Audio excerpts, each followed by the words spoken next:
Hey, what's up, everybody? Welcome to the Sports Blitz. I'm your host, Daniel Fleming. Let's get right to it. We're continuing our preview this week of all 32 National Football League teams, and I'm so excited because we're just 19 days away now from the start of the preseason, and it's going to be here before you know it, and I'm just super excited. This week, we're going to preview the AFC North, and year in, year out, the AFC North is one of the most exciting divisions in the National Football League. It's very competitive, and I think that's going to be the case again this season. And let's start with the Baltimore Ravens. They, of course, lost in heartbreaking fashion to the New England Patriots in the AFC Championship game last season. And year in and year out, the Ravens have an outstanding defense led by Ray Lewis and Ed Reed. And their offense is starting to come together as well. They've got one of the top young quarterbacks in the National Football League in Joe Flacco. He's still just 27 years old and is continuing to get better each and every year. And some people say that he actually has the strongest arm out of anybody in the National Football League. And obviously there's other quarterbacks that you can make a case for as far as that goes. But he's a very good young quarterback. And just yesterday, the Ravens signed their starting running back, Ray Rice, to a extension. So Ray Rice is now taken care of for the next few years, and obviously he's very happy about that. So we'll see how the Ravens do coming up this season.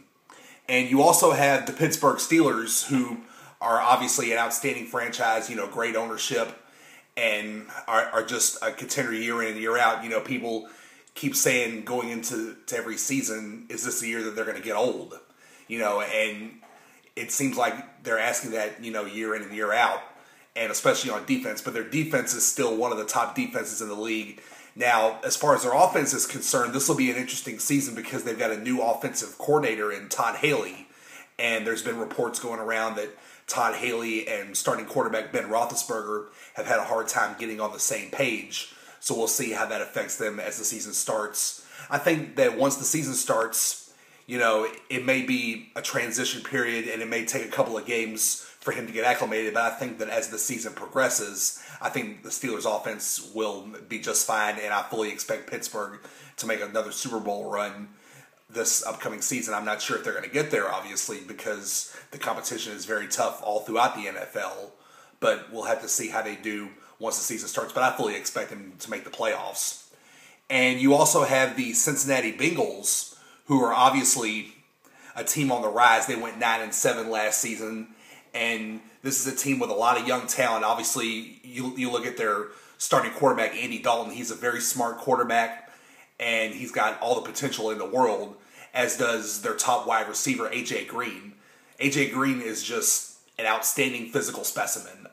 I mean, he's got the size, the speed, the leaping ability for a wide receiver, and he just had an outstanding season last year. And one thing that I like about Cincinnati that doesn't often get talked about is that they have a very deep secondary.